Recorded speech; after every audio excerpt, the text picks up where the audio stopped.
Hello students, welcome to दक्षिणा ई classroom. हम लोग स्टार्ट कर रहे हैं सेक्शन सी का डिस्कशन अपना। और पार्ट वन सेक्शन सी में देखें तो हमारे पास एचपी और एजीपी से रिलेटेड क्वेश्चंस दिए हुए थे।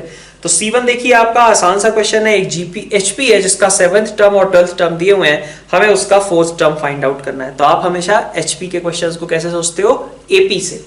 तो एपी में आप क्या बोलोगे? सी1 अपन डिस्कस कर रहे हैं तो हम एक करस्पॉन्डिंग एपी की सोचेंगे। उस एपी का 7th टर्म आपका क्या होगा? एपी के लिए 20 और 13th टर्म आपका क्या होगा उस एपी का? 38। कैसा है? ठीक है। तो ये बोल रहा है कि a प्लस 6d इज 20 और ये बोल रहा है a plus 12d is equal to 38। तो दोनों का डिफरेंस ले लिया, सीधा d आ गया आपका 3। d अगर 3 है तो a की वैल्यू आपके पास आ गई 2। तो d 3 है और a 2 है। आपको इस एपी की बात कर रहे हैं अभी, तो हमें एपी का कौन सा टर्म सोचना पड़ेगा? 4th। तो T4 will be a plus 3d, 2 plus 3 into 3 मतलब 11। तो अगर एपी का 4th टर्म 11 है तो एचपी का कितना होगा? 1/11। ठीक है। फिर आपके पास C2 में देखिए, आपके पास हार्मोनिक मीन्स फाइंड आउट करने थे बिटवीन 1 एंड 7। तो 1 और 7 के बीच में हमने 3 टर्म्स इंट्रोड्यूस कर दिए, H1, H2, H3 और फिर लिख दिया 7। ये सारे टर्म्स आपके कैसे होने चाहिए? HP में होने चाहिए, यही रिक्वायरमेंट है। तो अगर ये टर्म्स HP में है तो आप कह सकते हो कि इसका reciprocal 1/1, 1/H1, 1/H2, 1/H3 and 1/7 ये आपके क्या होंगे? AP में होंगे। ये सब HP में है तो इसका रेसिप्रोकल्स इस AP में होंगे। तो अपन बोल सकते हैं 1/7 is equal to 1 plus d, मतलब कितना हो जाएगा? कितने टर्म्स है? 5 टर्म्स है। ये T5 is equal to a plus 5 minus 1 into d. तो d की वैल्यू यहां से निकाल लेते हैं अपन, 1/7 माइनस 1 अपॉन 4। ठीक है। तो -6/28 तो -3/14 ये आपका d आ गया। ठीक है। ये अगर आपका d है तो आप अब ये सारे टर्म निकाल सकते हो। 1/H1 की बात करूं तो that will be equal to 1/1 है ना, प्लस d, इतना ही होगा। फिर 1/H2 ऐसे निकाल सकते हो, 1/1, ठीक है, 1 ही है ना, 1 प्लस 2d। फिर इसी तरीके से 1/H3 1 प्लस 3d के बराबर होगा। आपको क्या लिखना है? आपको H1, H2 और H3 लिखने हैं। ठीक है। नेक्स्ट आप देखो C3 में हमारे पास क्या दे रखा है? C3 में है a minus x upon p x, a minus y upon q y is equal to a minus z upon r z and p q r are in AP। ठीक है। तो हमें इसके लिए प्रूव करना है x y z are in HP। तो ये तो हम ऑलरेडी नोट्स में कर चुके हैं, अगेन रिपीट करने की रिक्वायरमेंट नहीं है। ठीक है। इक्वल टू के भी कर सकते हो, ठीक है, वो अपने नोट्स में किया हुआ है, आप देख सकते हो वहां से। ठीक है। C4 में देखो a square b square c square ये आपके AP के टर्म्स हैं। शो दैट कि these terms are in HP। तो अपन कैसे करते हैं? जो प्रूव करना होता है वहां से स्टार्ट करते हैं और जो दिया हुआ है वो प्रूव करके दिखा देते हैं। ठीक है। उल्टा प्रोसेस है ना। तो C4 में आप देखिए, C4 में आप कह रहे हो कि टर्म्स HP में है, तो जो टर्म्स HP में है उनके रेसिप्रोकल्स AP में होंगे। तो 1 upon C plus A minus 1 upon B plus C is equal to 1 upon A plus B minus 1 upon C plus A। ऐसा ही कुछ है ना, 1 upon B plus C, 1 upon C plus A, 1 upon A plus B, ये सारे terms आपके AP में होंगे और इसलिए हम इस तरीके के फॉर्म में लिख सकते हैं। ठीक है।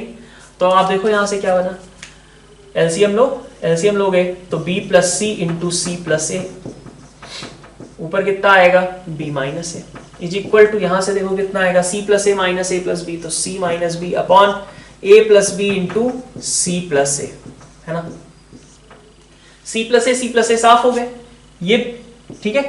B प्लस A और B minus A cross multiply किया, B square minus A square is equal to C plus B, C minus B is C square minus B square. ठीक है। तो ये आपका दिख गया कि A स्क्वायर, B स्क्वायर और C स्क्वायर आपके AP के टर्म्स हैं। ठीक है। C5 देखो, C5 में क्या दे रखा है? B is harmonic mean between A and C। एक ही हार्मोनिक मीन है तो हार्मोनिक मीन क्या होगा? 2AC upon A plus C। ठीक है। और हमें पूछा जा रहा है 1 upon B minus A plus 1 upon B minus C। 1 upon B minus A plus 1 upon B minus C is equal to 1/A plus 1/C। ये आपको दिखाना है। तो आप LHS ले लो लेफ्ट साइड इसका। ठीक है। आपको फाइनल आंसर किसके टर्म्स से ले आना है? A और C के टर्म्स में। तो यहां से b को हटा दें, b की जगह आप रख दो 1/2ac upon a plus C minus A plus 1/2ac upon a plus C minus C, ठीक है, इज इक्वल टू 1 अपॉन, देखो कितना आ जाएगा, यहां से आ जाएगा 2ac माइनस ए स्क्वायर माइनस ए सी और a प्लस सी ऊपर, प्लस इधर से देखो कितना आ जाएगा, a प्लस सी ऊपर और नीचे बचेगा आपके पास 2ac माइनस ए सी माइनस सी स्क्वायर, ठीक है। अब आपके पास बन गया, यहां पे देख लेते हैं अपन, a plus C upon A सी, एक कम हो गया तो बचा ए सी माइनस ए स्क्वायर, तो ए सी माइनस ए स्क्वायर प्लस, यहां से देखें आप तो a प्लस सी अपॉन, इनमें क्या होगा, ए सी माइनस सी स्क्वायर, तो ए सी माइनस सी स्क्वायर, ऐसा कुछ लिख सकता हूं, ठीक है। अब इसको क्लब कर लेते हैं, ठीक है, ए सी माइनस सी स्क्वायर, ये आपकी टर्म बन गई है ना। अब आप देखो एलसीएम कितना आएगा, एलसीएम यहां से आप देख सकते हो एलसीएम कितना आएगा, आप इसको थोड़ा सा और, चलो ठीक है लिख लेते हैं हम, ए सी इंटू ए माइनस सी, मान लिया ये एलसीएम आएगा, ठीक है। तो ए इंटू ये सी माइनस ए है, तो यहां जब इससे इसको डिवाइड करोगे तो क्या बचेगा, माइनस सी, तो माइनस सी इंटू ए प्लस सी और प्लस इधर से सी ए माइनस सी कट गया, बचा ए इंटू ए प्लस सी, ठीक है। तो ये आप सिंप्लीफाई कर लो सीधा, माइनस सी ए इधर आ रहा है प्लस ए सी इधर आ रहा है, ये दोनों कैंसिल आउट हो जाएंगे, ठीक है, माइनस सी ए और प्लस ए सी ये आपके कैंसिल आउट हो गए, बचा आपके पास ए square minus C square upon A C into A minus C, A minus सी इसको एक बार कट कर देगा, ए प्लस सी अपॉन ए सी, है ना। अब इसको स्प्लिट कर लो, इसको स्प्लिट किया तो a upon A C plus C upon A C, यही आपको प्रूव करना था, ठीक है। तो C5 वाला ये आपका क्वेश्चन रहा। आगे अपन C6 डिस्कस करते हैं नेक्स्ट स्लाइड में। C6 देखते हैं। C6 में हमारे पास क्या था, सम निकालना है एक AGP का। फर्स्ट पार्ट में अगर देखें तो सीधा सीधा AGP दिख रही है हमें C6 का फर्स्ट, है ना। तो आपके पास दे रखा है 1 + 2/2, इतनी भी मेहनत कर दी है इसने, लिख ही दिया 2/2 प्लस 3/2 स्क्वायर प्लस 4/2 क्यूब, है ना, अप टू n टर्म्स। तो nth टर्म क्या होगी भाई, nth टर्म में देखो ये एक तरीके से ऐसा ही है ना, 1/2 की पावर 0, है ना, ऐसा ही कुछ है।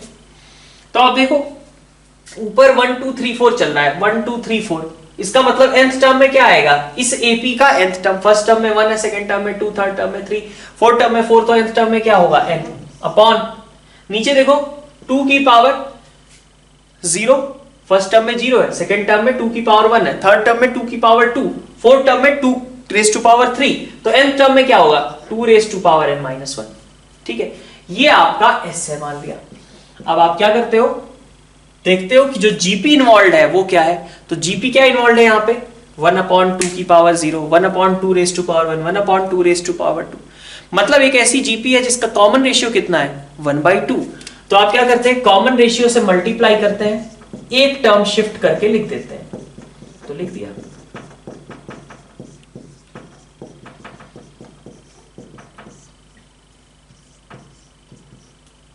ठीक है, और ये वाली टर्म एक और शिफ्ट हो जाएगी इधर, n/2 rays to power n, ठीक है।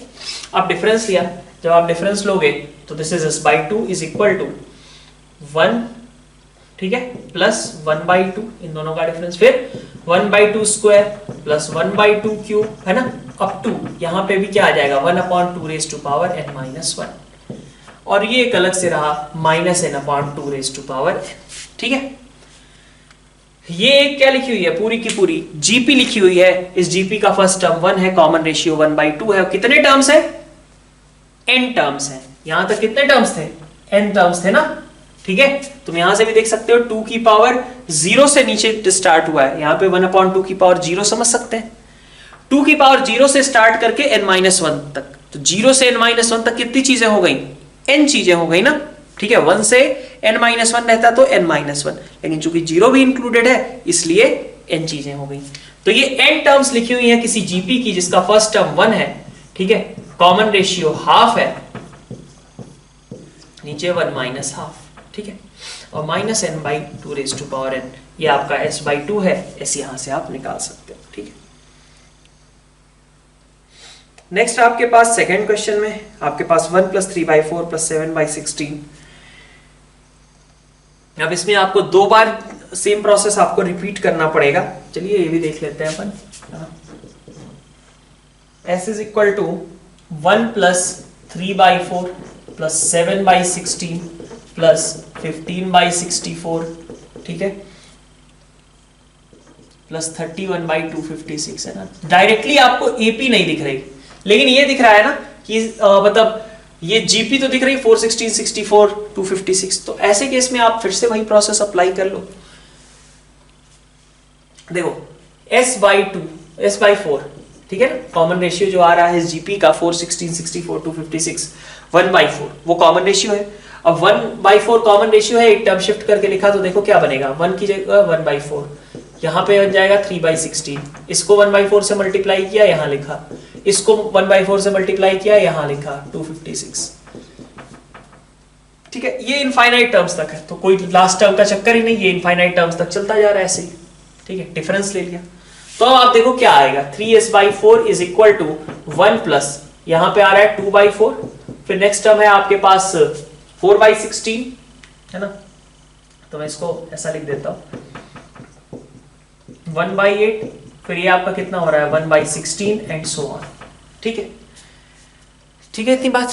तो अब ये क्या लिखा हुआ है, एक 1 प्लस हाफ प्लस 1/4 प्लस 1/8 1/16, मतलब एक जीपी लिखी हुई है जिसका फर्स्ट टर्म 1, कॉमन रेशियो 1/2 है और इनफाइनाइट टर्म्स का हमें सम करना है। तो this is coming out as 1/1 minus 1/2। ठीक है, तो 2 आ गया, s इज इक्वल टू 8/3, ये आपका करेक्ट आंसर हो जाएगा। ठीक है,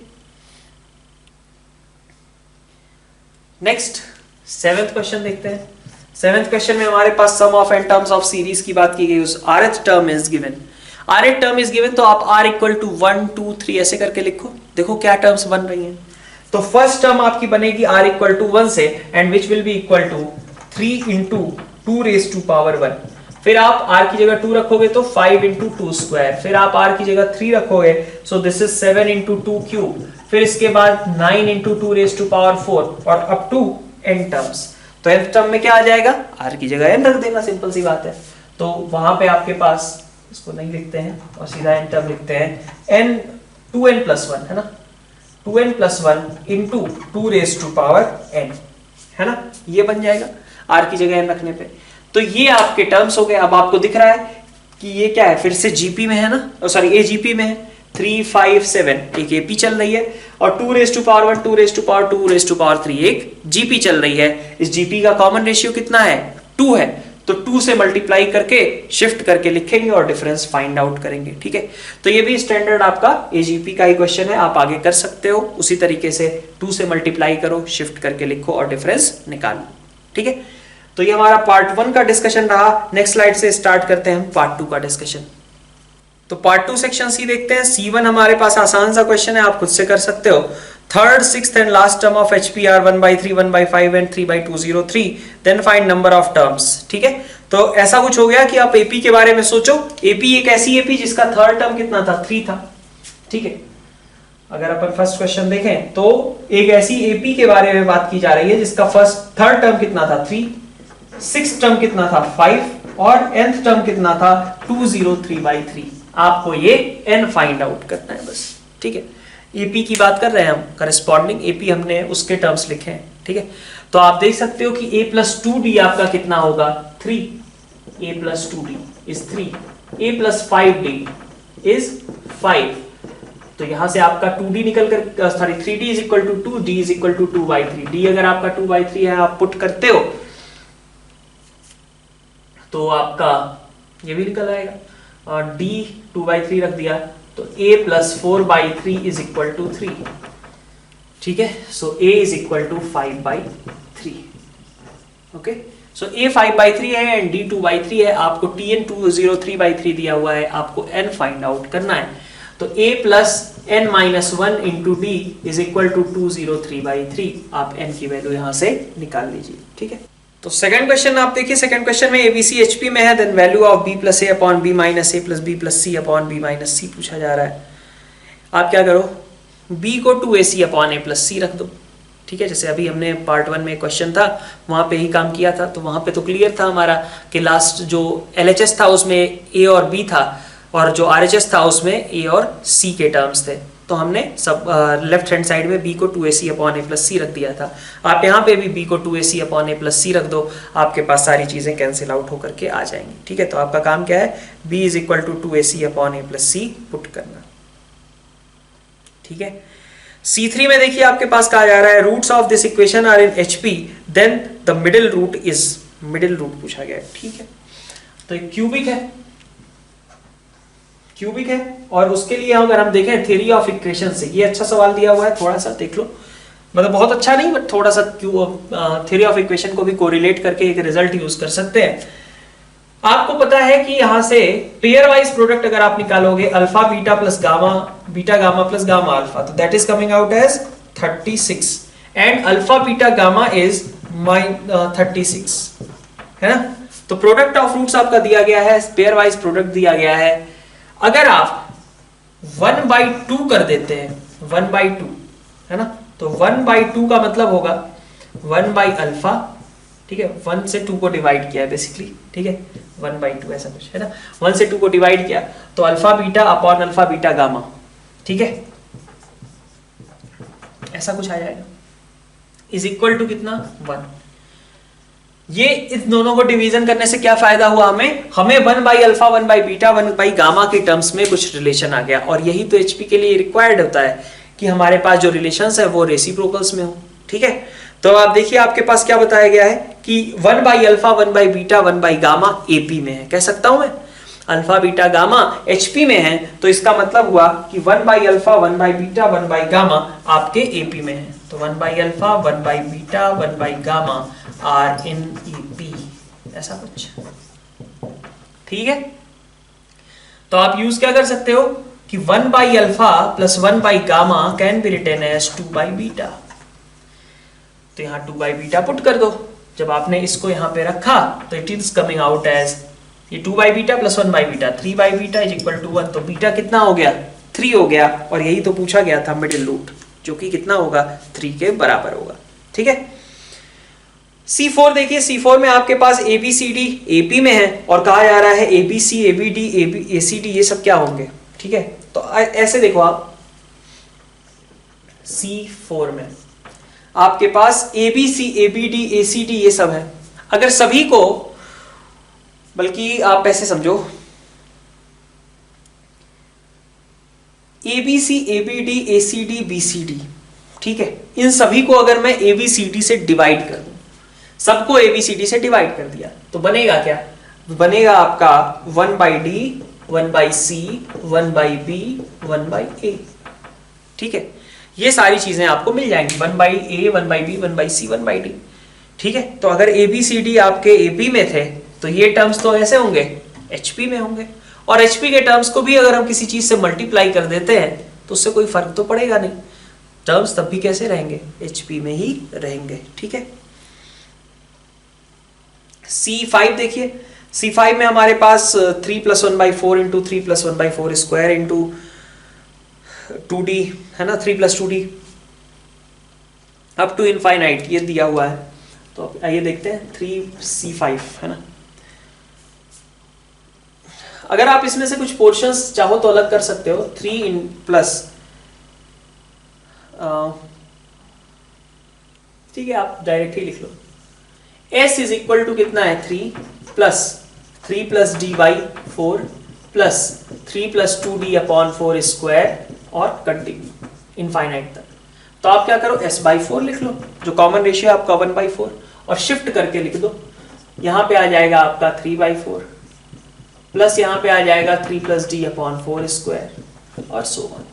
तो डिफरेंस लेते हैं, डिफरेंस कितना हो गया 3S/4 is equal to 3 plus इन दोनों का डिफरेंस कितना है 3/4 साफ बचा क्या D/4, यहां से देखो D/4 स्क्वायर है ना भाई, ये AP में चीजें लिखी हुई थी और नीचे GP चल रही थी जिसका कॉमन रेशियो कितना था 1/4 था, तो हमने वही काम किया, AGP वाला प्रोसेस, ठीक है। और ऐसे ही ये इनफाइनाइट तक चलता जा रहा है, तो देखो कितना आ जाएगा 3 प्लस यहां से आपके पास आ गया d/4, आपकी फर्स्ट टर्म है, कॉमन रेशियो आपका 1/4 है, तो d/4 upon common 1 minus common ratio, so this is 3 plus d/3, this is equal to 3s/4, ठीक है।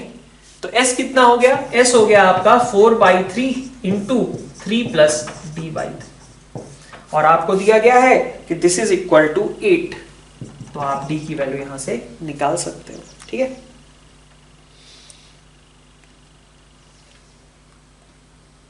ठीक, अब अपन आगे देखते हैं C6 में।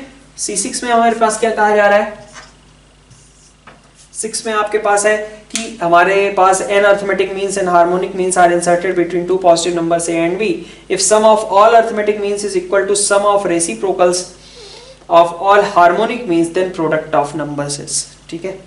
चलिए स्टार्ट करते हैं। अभी सम ऑफ ऑल अरिथमेटिक मीन्स का तो आपको फॉर्मूला भी पता है कि सारे अरिथमेटिक मीन्स का सम कितना होता है, तो कितना होता था n/2 a + b, यही होता था, तो आप उसी को यूज कर लो अरिथमेटिक मीन्स के सम के लिए, तो ठीक है। a और b दो पॉजिटिव नंबर्स हैं, तो सम ऑफ ऑल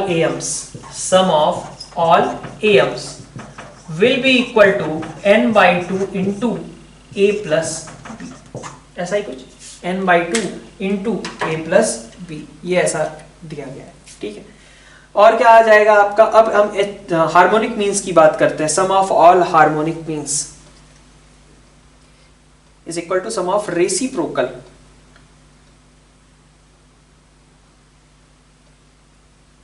ठीक है। अच्छा, sum of reciprocal of all harmonic means, ऐसा कुछ है, ठीक है। हर एक हार्मोनिक मीन का हम रेसिप्रोकल करेंगे और उसका सम हम फाइंड आउट करेंगे, इसकी बात की गई है। तो आइए देखते हैं हार्मोनिक मीन के लिए क्या आएगा, 1/a, 1/h1, 1/h2, ठीक है, और 1/hn और 1/b, ये सब आपके क्या होंगे, फिर एपी में होंगे, ये सारे टर्म्स आपके एपी में होंगे, ठीक है। HP बनाने का मतलब क्या है, a, h1, h2, hn, b, ये HP हो जाए, तो उसका रेसिप्रोकल्स कैसे होंगे, एपी में होंगे।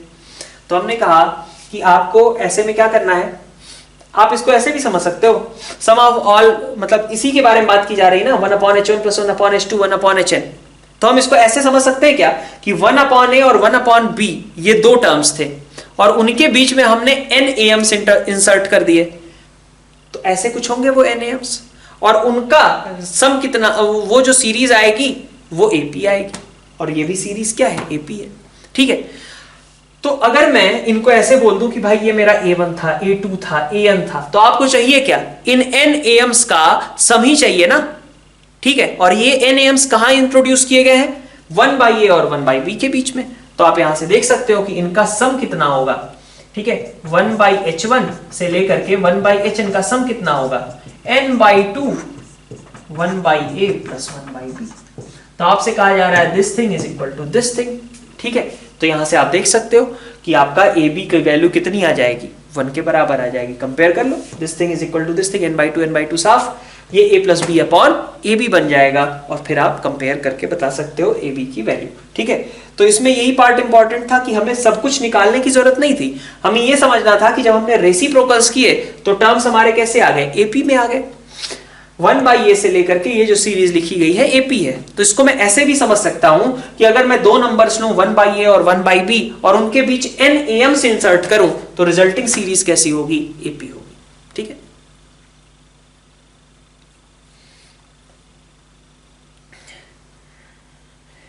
अब अपन आगे बढ़ते हैं, क्वेश्चन नंबर C7 की बात करते हैं। C7 देखिए आपका क्या दे रखा है, A7 और H24, ओके, और A14 H17, इनका प्रोडक्ट आपको फाइंड आउट करना है, ठीक है। तो ये तो मैंने आपको एक प्रॉपर्टी बताई थी, कौन सी प्रॉपर्टी, मैंने प्रॉपर्टी बताई थी आपको AR into HN - R + 1 is equal to AB, इसका स्ट्रेट फॉरवर्ड यूज दिया गया है। अगर ऐसा हम समझे कि A और B के बीच में हमारे पास एक बार A1 A2 up to A30 introduce कर दिया गया, ऐसा ही कुछ है। A30 गिवन है ना। और इसी तरीके से आपने क्या किया,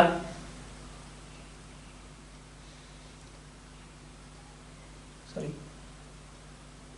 AB के बीच में नहीं इंट्रोड्यूस किया गया, ऐसे ही समझ लो A1 A2 A30, ठीक है। आप A1 आपको पता है A1 की वैल्यू कितनी है 2, मैं इसको बल्कि ऐसे पढ़ता हूं 2 यहां पे है 30 यहां पे है और बीच में हमने टर्म्स इंट्रोड्यूस कर दिए होंगे कुछ, ठीक है।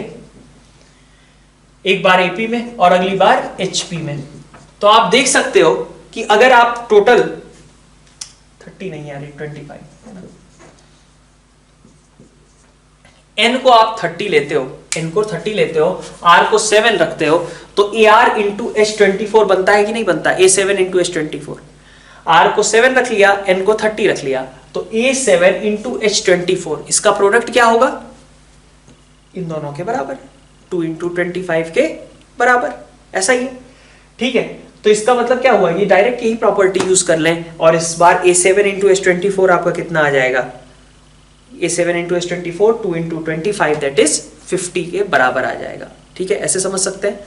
और इसी तरीके से 14 और 17 दिया गया है, तो आप यहां पे भी यूज कर सकते हो कि अगर N को 30 लिया हुआ है, R को 14 लिया हुआ है, तो A14 into H17 is equal to A into B, और A इंटू B कितना हो जाएगा यहाँ पे 50 के बराबर हो जाएगा, ठीक है।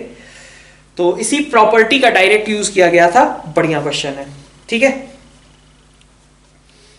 इस प्रॉपर्टी से रिलेटेड जितने भी क्वेश्चन आए बढ़िया ही रहते हैं, ठीक है। C8 की बात करते हैं अब। C8 में आपके पास क्या कहा गया है, मतलब ये प्रॉपर्टी क्या थी कि अगर हम rth A पे जाएं, rth AM पे जाएं और एंड से rth HM पे जाएं, तो दोनों का प्रोडक्ट हमेशा कांस्टेंट रहता है, ठीक है। तो कुछ इसी तरीके की बात है ना कि 7th AM पे जाओ या फिर एंड से 7th HM पे जाओ, इन दोनों का प्रोडक्ट जो होगा वो किसके बराबर होगा, फर्स्ट और लास्ट वाले टर्म के प्रोडक्ट के बराबर होगा, वही यूज किया है हमने,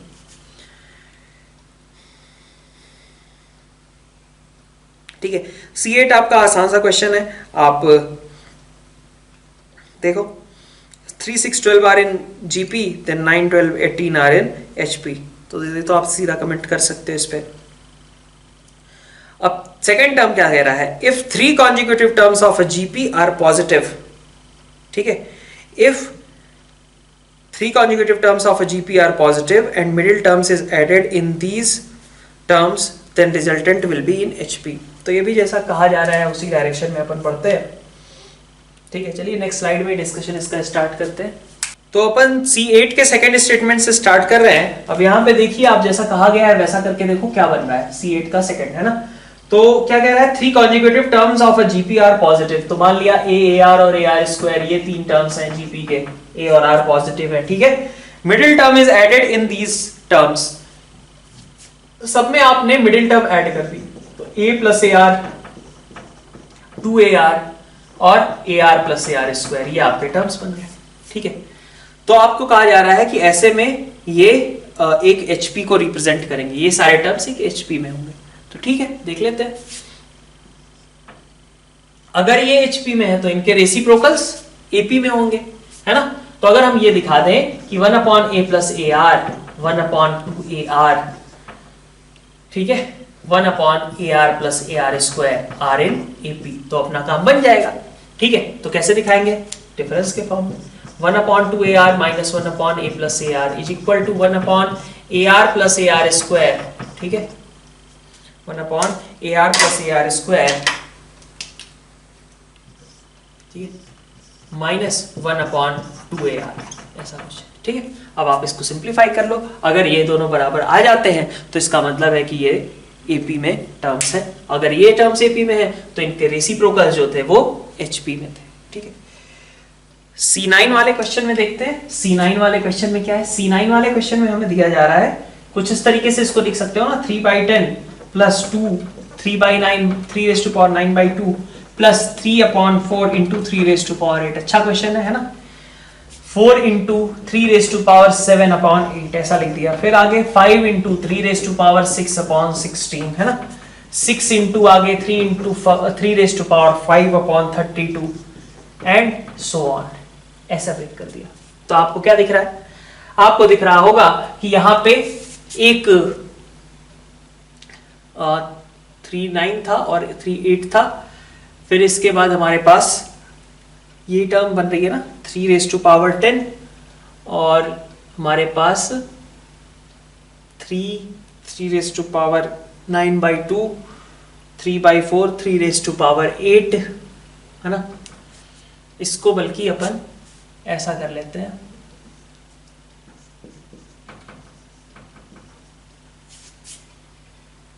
वन टू थ्री फोर 9 8 7 6 5 है ना।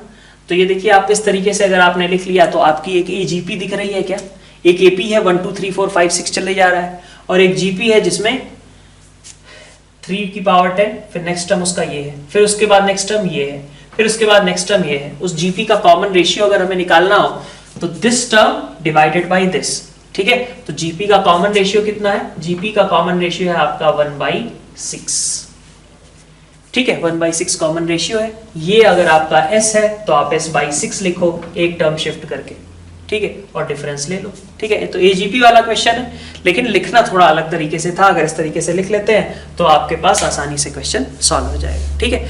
तो इस फॉर्म में पहले एक्सप्रेस किया, इसीलिए क्वेश्चन बहुत बढ़िया था, ठीक है।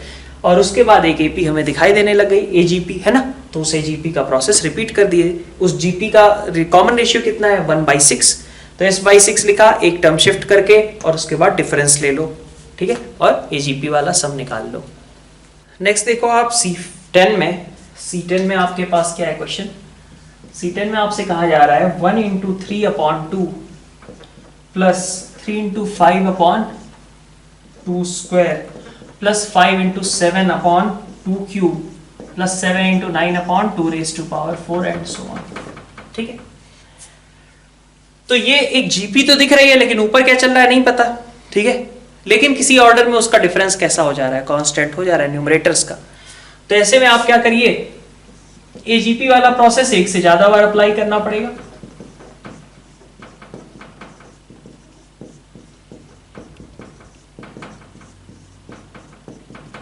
है ना। डिफरेंस क्या आया, s/2 is equal to 1 × 3/2 plus यहां से आप देखें तो यहां से आपके पास 12/2 स्क्वायर प्लस यहां से देखिए 35 - 15 20/2 cube plus 28/2⁴ and so on, है ना। तो इस टर्म को हटा करके आगे की टर्म्स में एक आपको प्रॉपर एजीपी वाली चीज दिखाई दे रही है, ठीक है। तो अब हम इसको मान लेते हैं कुछ s1 सपोज, ठीक है, और ये s1 हमें निकालना है, ठीक है। तो s1 इज इक्वल टू कितना हो जाएगा 12/2 square plus 20/2 cube plus 28/2⁴ plus, है ना, इन्फिनिटी तक निकालना है तो लास्ट टर्म का कोई टेंशन नहीं, ठीक है। फिर से वही process s1/2 12/2 cube plus 20/2⁴ and so on, फिर से आपने निकाला। तो अब आप s1 निकाल सकते हो 12/2 स्क्वायर प्लस 8/2 क्यूब, है ना, प्लस 8/2⁴। तो इस टर्म को छोड़ के आगे वाली चीज इनफाइनाइट जीपी लिखी हुई है, ठीक है। अब अगर ये इनफाइनाइट जीपी है तो इसका सम एक बार देख ही लो यहीं पे, 12/2 square plus 8/2 cube first term, common ratio मतलब ये फर्स्ट टर्म आपका 1 ही है और कॉमन रेशियो कितना है 1/2, तो a/1 - r 2 हो गया, ठीक है। इस जीपी का सम 2 हो गया, तो 2 और प्लस 3 दिस इज 5, तो s1 इज 10, यहां से s1 आपका 10 आ गया, ठीक है। तो s1 10 है, यहां रख दीजिए, s/2 आपका निकल आएगा, ठीक है।